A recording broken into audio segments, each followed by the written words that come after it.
Business ethics, an important dimension to corporate governance.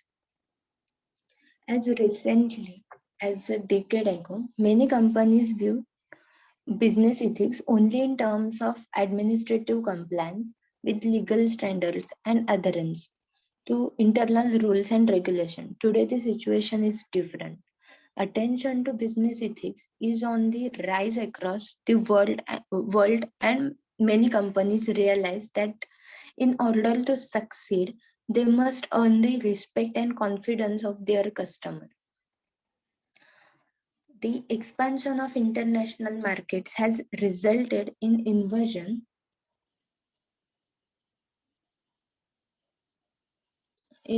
of ethical difficulties within the workplace. Today, it is important for organization to develop and operate both business ethics and corporate social responsibilities within the agenda of the companies. However, in the wake of global economy, the issue of corporate ethics requires an integrated approach. The ethical approaches vary from one organization to another.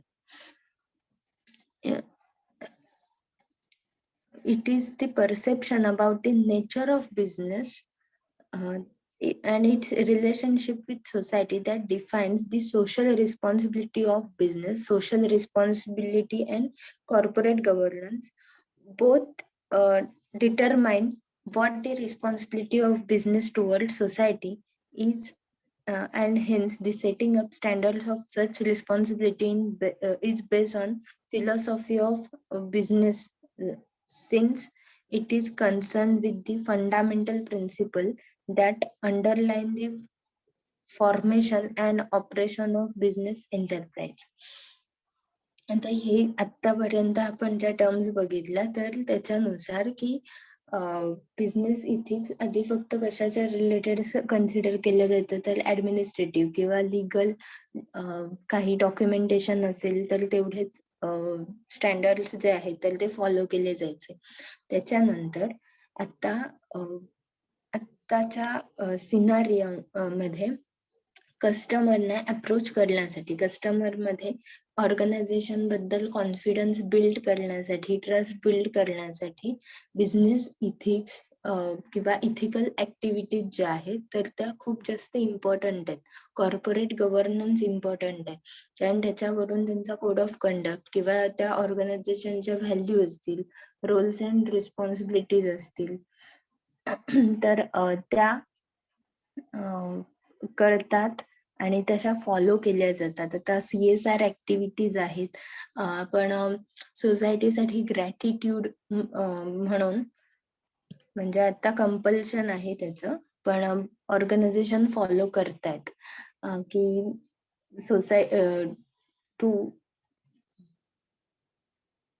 सोसायटीसाठी gratitude म्हणून काही activities, त्यांच्या प्रॉफिटचा काही भाग तर तो सोसायटीच्या डेव्हलपमेंटसाठी spend केला जातो. मग त्याच्यामध्ये एज्युकेशनल डेव्हलपमेंट असेल, इन्फ्रास्ट्रक्चरल डेव्हलपमेंट असेल किंवा अजून काही सोशल इश्यूज असतील, मग त्याच्यामध्ये काही वॉटर कन्झर्वेशन असेल किंवा बाकीच्या गोष्टी आहेत अजून, तर त्या पद्धतीने ती डेव्हलपमेंट केली जाते, तशा ऍक्टिव्हिटीज केल्या जातात. It is corporate social responsibilities.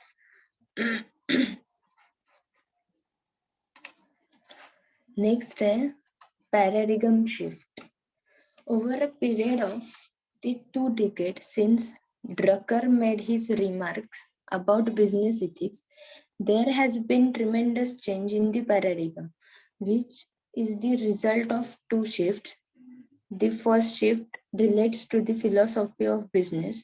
The new perspective has broken down this compartmentalization of business and society, and by now it has been realized that social and environmental issues can no longer be advertised entirely through an unilateral imposition by the state through a legal framework. In the light of this new development, the business had to gear itself to rethink, to develop new theories and practices of management to align itself with this breakdown. Paradigm shift जर consider केला तर business ethics मध्ये खूप tremendous change झालेत. म्हणजे आपण आता जो पॉइंट बघितला होता,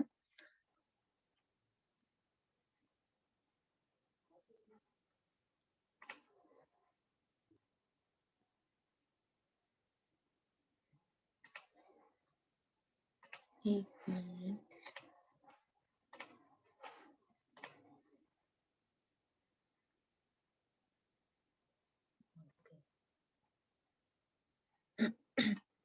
आता जो पॉइंट बघितला होता की आधी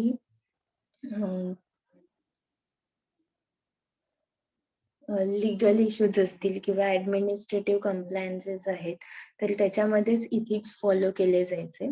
पण आता तसं नाहीये.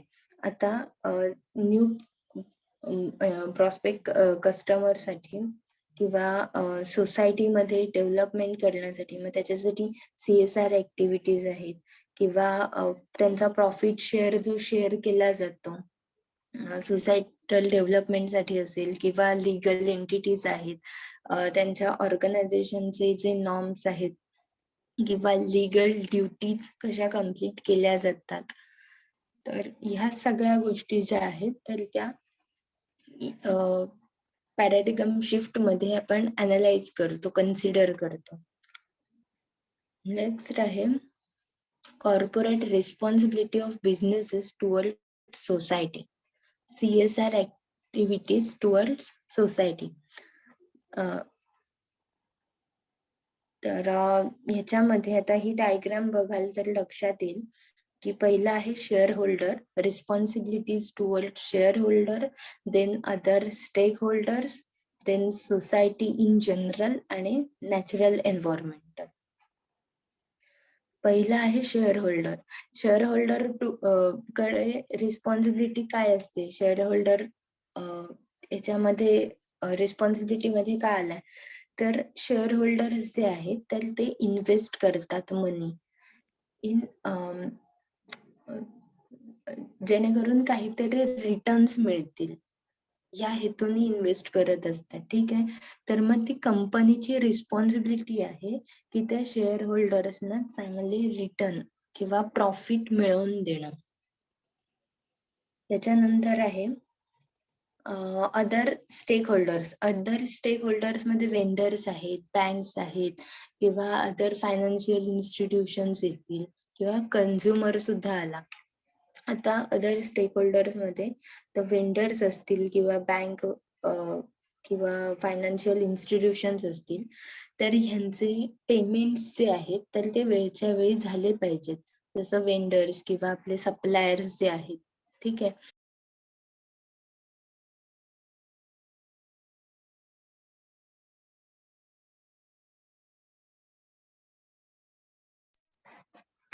त्यांच्याकडून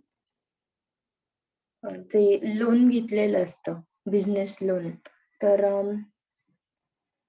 त्याचे इन्स्टॉलमेंट पेमेंट्स वेळच्या वेळी भरले गेले पाहिजेत. ठीक आहे, त्याच्यानंतर कन्झ्युमर, टुवर्ड्स कन्झ्युमर जर कन्सिडर केलं तर कन्झ्युमर हा जे अमाऊंट स्पेंड करतोय एखादी त्या ऑर्गनायझेशनची वस्तू परचेस करण्यासाठी, तर ती वरती असायला पाहिजे. त्याला त्या लायकीचं काहीतरी एक्सपिरियन्स असेल किंवा युटिलायझेशन असेल त्या सर्व्हिसेसचं, तरी त्याचं प्लेजर मिळायला पाहिजे, त्याचा एक्सपिरियन्स चांगला असला पाहिजे. त्याच्यानंतर आहे society in general. Society in general मध्ये आपण CSR ऍक्टिव्हिटीज बघतो, म्हणजे ऑर्गनायझेशनचा जो प्रॉफिट शेअर असतो तर तो सोसायटल डेव्हलपमेंटसाठी ते यूज करतात. त्याच्यानंतर दुसरं आहे की पहिली गोष्ट म्हणजे एखादी ऑर्गनायझेशन बिल्डअप होते तर तिथली एम्प्लॉयमेंट अपॉर्च्युनिटीज जी आहे तर ती तिथल्या सराउंडिंग पीपल साठी अपॉर्च्युनिटी असते. ठीक आहे, म्हणजे एखादा जर प्लांट उभं राहत असेल तर तिथे त्या लोकांना रिक्रुटमेंट मिळाली पाहिजे. नेक्स्ट आहे नॅचरल एन्व्हायरमेंट. नॅचरल एन्व्हायरमेंटमध्ये ऑर्गनायझेशन जेव्हा मॅन्युफॅक्चरिंग ऑर्गनायझेशन जर समजा असेल आणि त्याचं जर वेस्ट आहे, मग एअर वेस्ट असेल, वॉटर वेस्ट असेल किंवा अजून काय बायो वेस्ट असतील, तर हे सगळे वेस्टेज जे आहेत तर ते त्यांनी एन्व्हायरमेंटचा विचार करून त्याचं विल्हेवाट जी आहे तर ती लावली पाहिजे व्यवस्थित. ठीक आहे, म्हणजे जर पिण्याच्या पाण्यामध्ये किंवा नदीमध्ये जर हे वेस्टेज वॉटर जर टाकलं असेल, त्याच्यामध्ये केमिकल्स असतात, मग ते हेल्थसाठी हजार्डस आहे किंवा एअर पोल्युशन पण होऊ शकतं. तर बऱ्याच गोष्टी ज्या आहेत की ज्यांची काळजी घ्यावी लागते किंवा त्यांचं जे पॅकेजिंग असेल किंवा म्हणजे आता आपण प्लास्टिक बॅन मुळे बरंचसं प्लास्टिक जे आहे तर त्याचा युसेज कमी करायला लागलं. अनेक कंपन्यांनी त्यांचं प्रोडक्टचं पॅकेजिंग जे आहे तर ते चेंज केलं. ठीक आहे, म्हणजे प्युअर प्लास्टिक यूज केलं जात नाही, पॉलिमर यूज केलं जातं काही काही प्रोडक्ट्स पॅकेजिंग मध्ये किंवा पेपर पॅकेजिंग जे आहे तर ते यूज केलं जातं. तर ही काय आहे की रिस्पॉन्सिबिलिटी टुवर्ड्स एन्व्हायरमेंट आहे, की एन्व्हायरमेंटची काळजी पण आपणच घेतली गेली पाहिजे.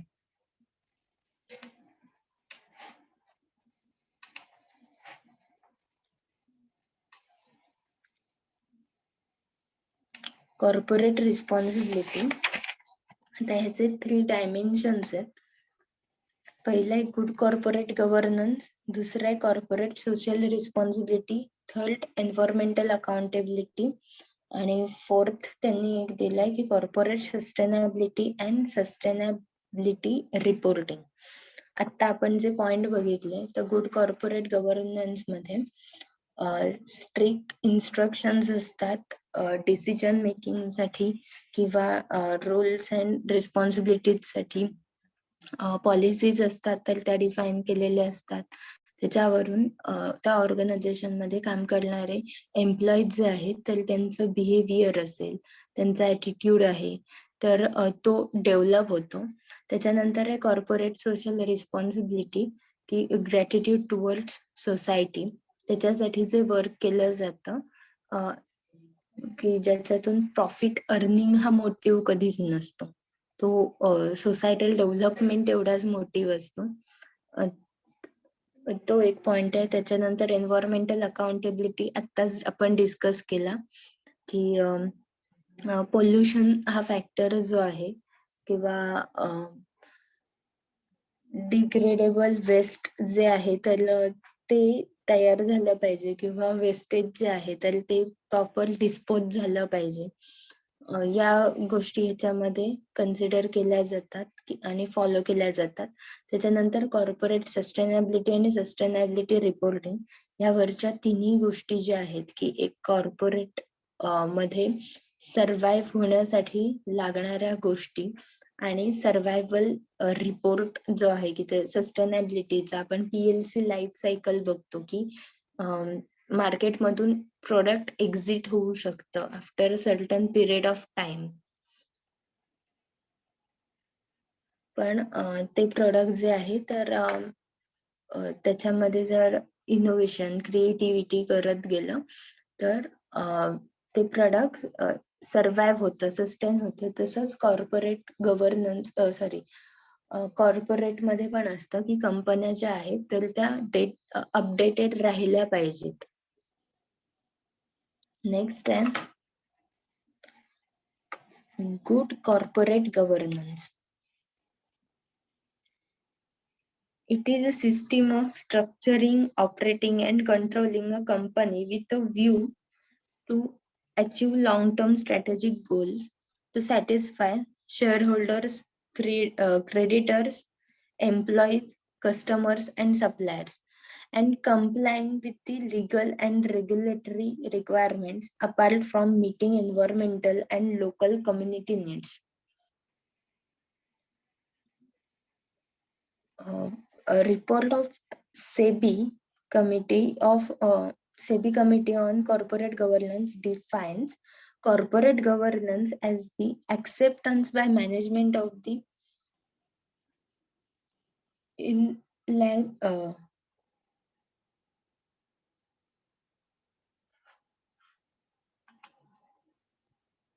by management of the inalienable rights of shareholders as the true owners of the corporation and of their own role as trustees on behalf of the shareholders.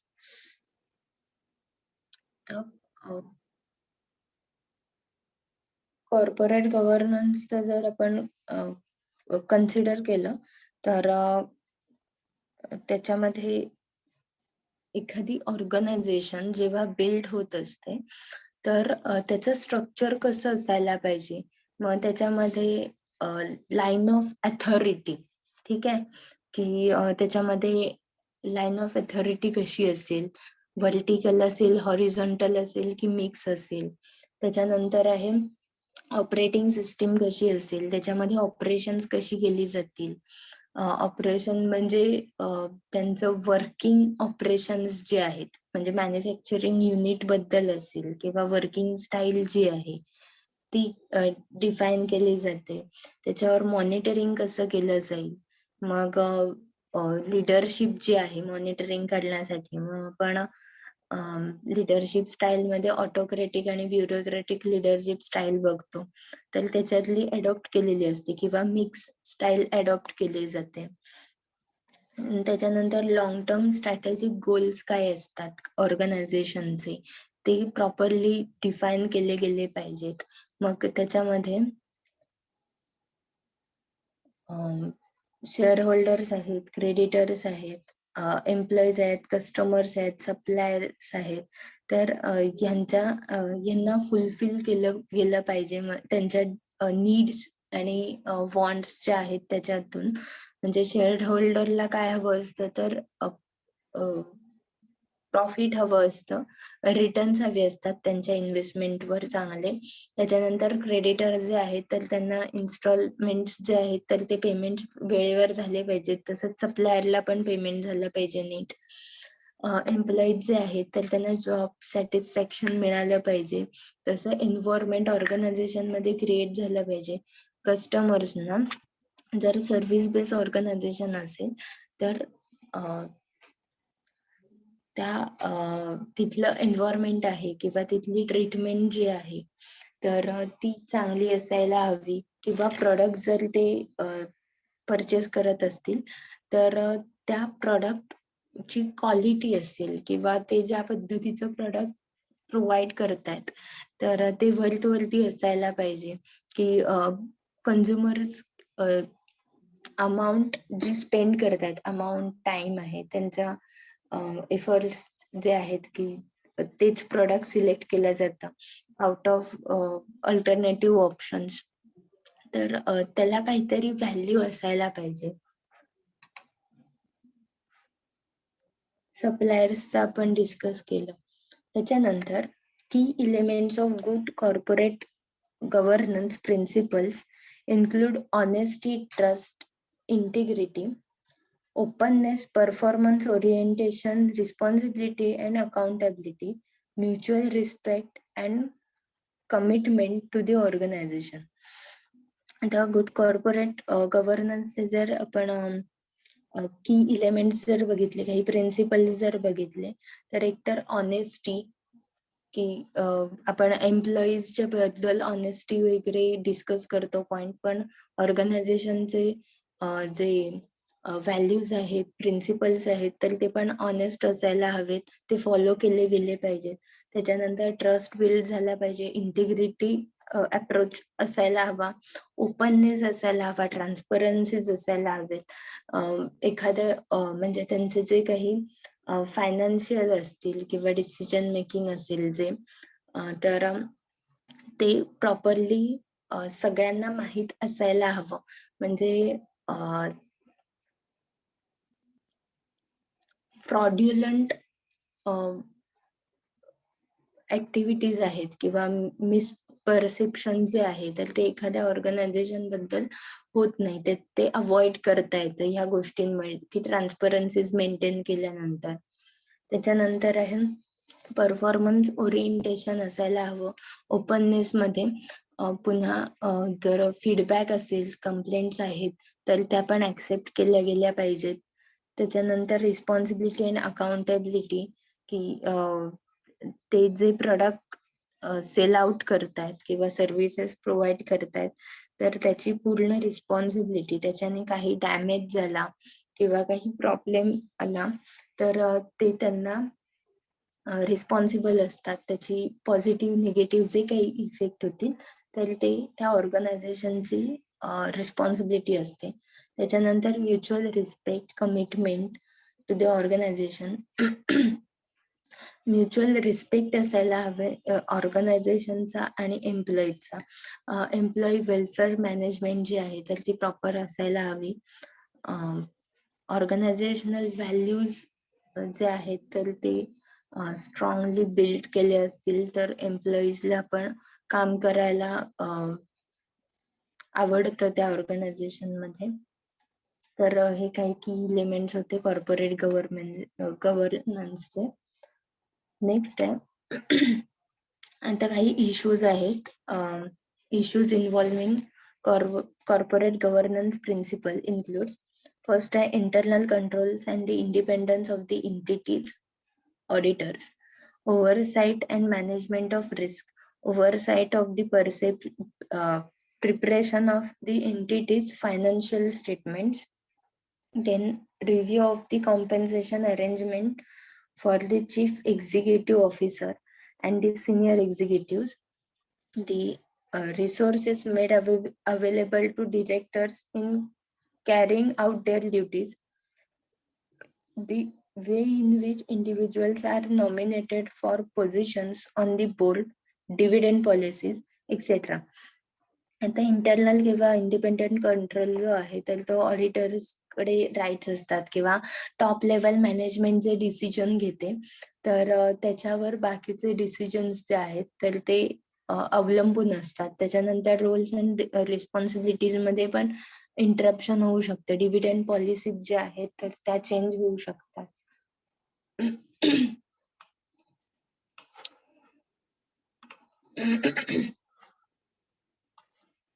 Next आहे integrated approach. Integrated approach मध्ये triple bottom line बघणार आहोत आपण.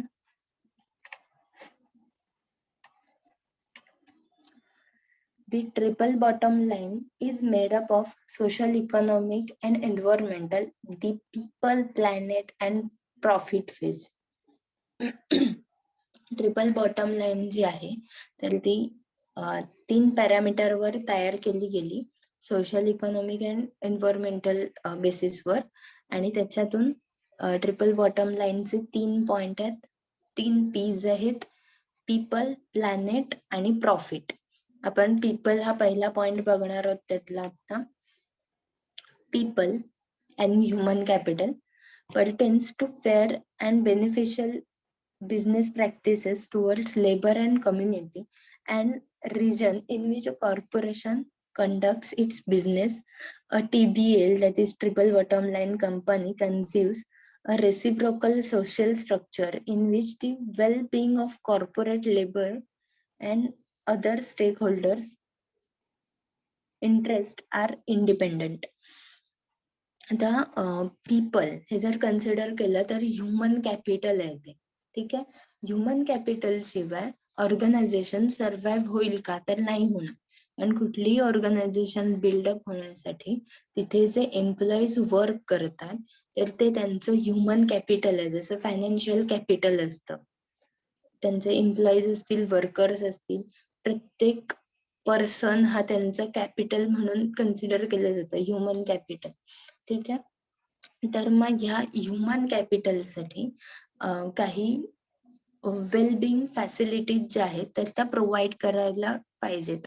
For example आपण त्यांना चांगले wedges किंवा salary जी आहे तर ती प्रोव्हाइड केली गेली पाहिजे, किंवा त्यांना वर्किंग आवर्स जे आहेत तर ते व्यवस्थित असायला पाहिजेत. म्हणजे 8 ते 9 तास एवढेच ड्युटी आवर्स असायला हवेत. 12-12, 14-14, 16-16 तास ड्युटी आवर्स असता कामा नयेत. त्यांचा ह्युमन म्हणून विचार केला गेला पाहिजे.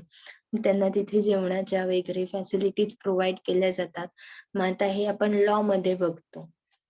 ठीक आहे, की फर्स्ट एड असेल किंवा इन्शुरन्सच्या रिलेटेड असेल, त्यांचे फायनान्शियल बेनिफिट्स असतील आफ्टर सर्व्हिसेस, तर हे ह्याच्यामध्ये कन्सिडर केले जातात. त्याच्यानंतर दुसऱ्या साईडने जर विचार केला तर स्टेक होल्डर्समध्ये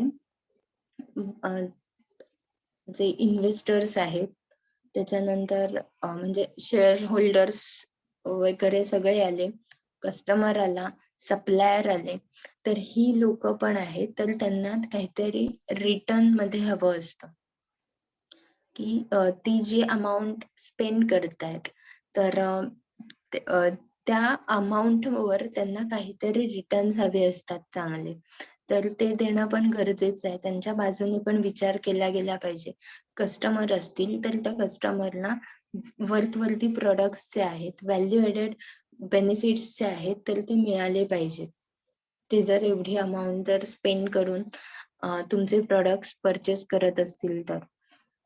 त्याच्यामध्ये जर आपण पुढचे पॉइंट बघायचे झाले तर in concrete terms, a TBL business would not use child labor and monitor all concreted contracted companies for child labor exploitation.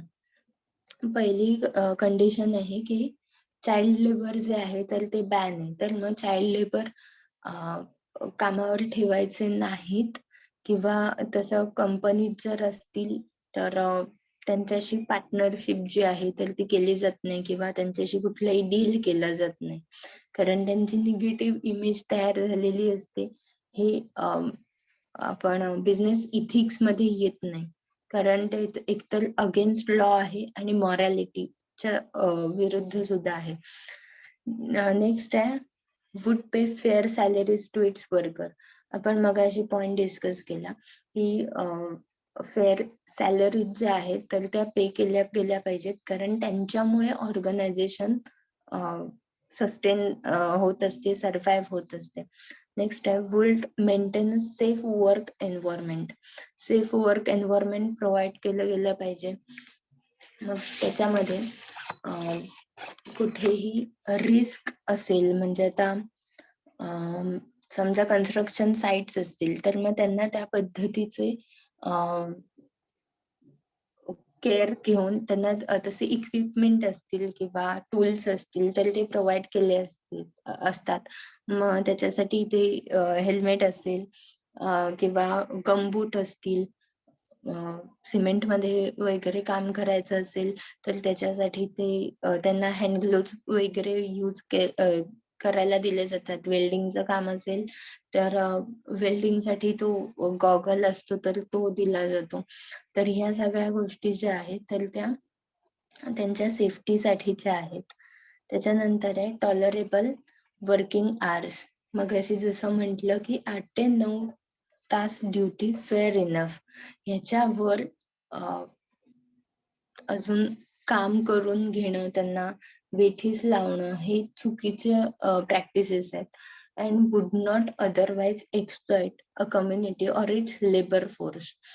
की लेबर फोर्स जे आहे तर त्यांच्यावरून उगाच काहीतरी काम करून घ्यायचं किंवा त्यांना वेठीस धरायचं,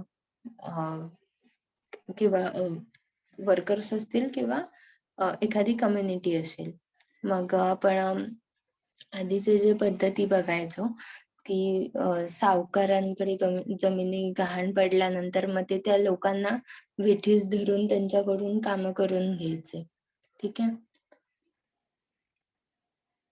त्याच्यानंतर a TBL business also typically seeks to give back by contributing to the strength and growth of its community with such things as healthcare and education.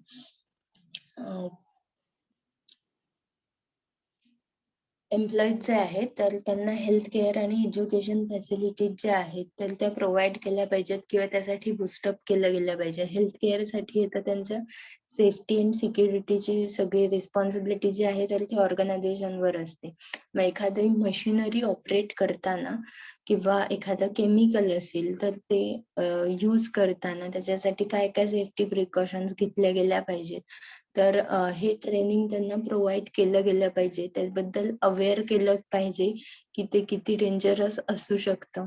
त्याच्यानंतर एज्युकेशन म्हणजे हा ट्रेनिंगचा एकतर पार्ट झालाच. त्याच्यातच अजून काही एम्प्लॉईज जर असतील आणि त्यांना पुढे शिकायचं असेल, फॉर एक्झाम्पल एखादा ग्रॅज्युएट असेल, त्याला पुढे पोस्ट ग्रॅज्युएशन किंवा MBA कम्प्लीट करायचं असेल, तर ऑर्गनायझेशनने त्याला सपोर्ट केला पाहिजे. नेक्स्ट आहे planet. Planet is a natural capital, refers to sustainable environmental practices. A TBL company endeavors to benefit the natural order as much as possible, or at the least do not harm and curtail environmental impact. A TBL endeavor reduces its ecological footprint by, among other things, carefully managing its consumption of energy and non-renewable and reducing manufacturing waste, as well as rendering waste less toxic before disposing of it in a safe and legal manner. Currently, the cost of disposing of non-degradable or toxic products is borne financially by governments and environmentally by the resident near the disposal site and elsewhere. आता natural capital जर consider केलं तर electric waste असेल, ज्याला आपण waste consider करतो, किंवा plastic सारखे मटेरियल आहे, तर हे मटेरियल डिग्रेडेबल नाहीये, नॉन डिस्पोजिंग आहे. तर मग हे मटेरियल जे आहे तर ते जाळलं जातं आणि त्याच्यातून एअर पोल्युशन सुद्धा होतं. ठीक आहे. तर मग असे वस्तू जे आहेत किंवा असे मटेरियल जे आहे तर ते अवॉइड केलेलं चांगलं, किंवा डिग्रेडेबल मटेरियल यूज केलं जातं. मग आपण प्लॅस्टिकला पॉलिमर हा ऑप्शन जो आहे तर तो सिलेक्ट करू शकतो. तर अशा पद्धतीने नॅचरल कॅपिटलचा पण विचार केला गेला पाहिजे प्रत्येक ऑर्गनायझेशनने. आणि ऍज पर लॉ ते कंपल्सन पण आहे की एन्व्हायरमेंट सेफ्टी सुद्धा खूप जास्त इम्पॉर्टंट आहे. तर प्रोडक्ट पॅकेजिंग साठी उगाच प्लास्टिक यूज केलं जात नाही जास्त. आता पुन्हा एन्व्हायरमेंटल लॉजमुळे काही रिस्ट्रिक्शन्स आलेले आहेत प्रत्येक मॅन्युफॅक्चरिंग ऑर्गनायझेशनवर. मग एअर पोल्युशन असेल, वॉटर पोल्युशन आहे, सॉइल पोल्युशन आहे, तर ह्या सगळ्या गोष्टीचीच काळजी घेतली जाते, नाहीतर मग लायसन्स कॅन्सल होण्याचे पण चान्सेस असतात.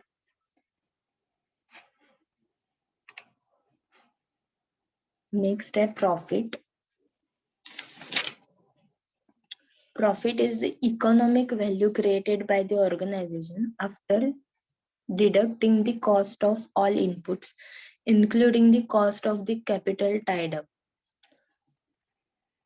It therefore differs from traditional accounting definitions of profit. आता प्रॉफिट आपण काय कन्सिडर करतो की जेवढे इन्व्हेस्ट केलेले आहेत एखाद्या गोष्टीच्या मॅन्युफॅक्चरिंग मध्ये, इनपुट जे आहे तर त्याच्यावर जितकी अमाऊंट येईल. आता समजा एखादा आपण पेन कन्सिडर केला, तर तो पेन बनवण्यासाठी त्याची कॉस्ट जी आहे तर ती समजा 5.5 रुपये लागत असेल. ठीक आहे. तर ती 5.5 रुपये कॉस्ट जी आहे तर ती त्या प्रोडक्टची कॉस्ट आहे. ते प्रॉडक्ट विकल्यानंतर कंपनीला किती फायदा व्हायला पाहिजे, तर प्रत्येक पेन मागे समजा ₹1.5 त्यांना प्रॉफिट मिळायला पाहिजे. ₹5.5 वर ₹1.5 म्हणजे ₹7 प्रॉफिट झालं. सॉरी, ₹7 तो पेन विकला गेला पाहिजे. तर कंपनीला ₹1.5 प्रॉफिट होईल. ठीक आहे. तेच जर आपण चेन्स बघतो, की होलसेलर असेल, रिटेलर असेल, ह्यांचं ₹1 प्रॉफिट जर कन्सिडर केलं, तर ₹10 तो पेन विकला जातो मार्केटमध्ये. मग टोटल प्रॉफिट जर कन्सिडर केलं, तर ते ₹3.5 झालं. कंपनीला ₹1.5 प्रॉफिट मिळालं, होलसेलरला 1 मिळालं, रिटेलरला ₹1 मिळाला. ठीक आहे. ज्या प्रॉडक्टची प्रॉडक्ट बनवण्याची जी कॉस्ट आहे, ती त्या सेलिंग कॉस्ट मधून डिडक्ट केली, की आपल्याला प्रॉफिट मिळतं.